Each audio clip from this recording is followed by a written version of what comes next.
induce, no? Hindi lang siya naturally induce, kundi may induce siya. Kung upak ka nuts, siya.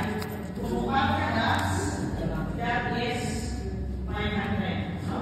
Kung tulo, 100. Kung duha, 50. Okay?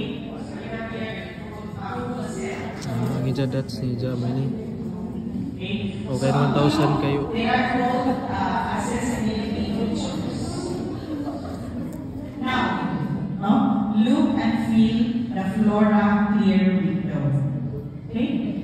Now, the bigger clear window is called the vertical clear window. Ano siya ang tawag mo? Kung na po yung 1,000, inagpuan niya niya sa bayan, no? Ang 500 o 1,000 na sulod sa vertical clear window. Unsa ang inyong makita? Ang inyong makita, no? Na ang CEO sa Republika ng Pilipinas, na ay denomination, na ang logo sa Bangko Sentral, na ay Flying Eagle. Okay?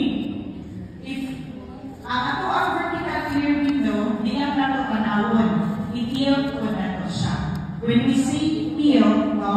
Dili ka magsugod sa clear window sa ato ang higher denos.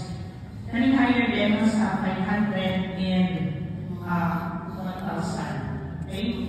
So, ang ato, kani siya na mga clear window, metallic ang iyang features. So, kung when we say metallic, una, na-assign dynamic waves. Saan man siya? Tilt na to back and forth. So, kani higher denos na ni.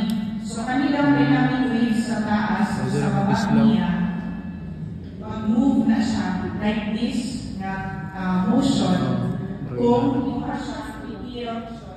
Like example, gusto mo siya, mag-findog siya or magdagamay or 90 degrees ka, 45 degrees, no? Again, ang inyong makita is the striping rainbow effect, no? So the colors are colors of the rainbow ang inyong makita. So just like kanina sa screen, makakita ka green, blue, purple, red, nanideno. Pero pag abot po din sa baba, ibaliktad po siya. Again, ang standard sa polymer, mirrored text and mirrored denomination. No? So, baliktad siya, baliktad. So, if ever makita ko siya yung red, we didn't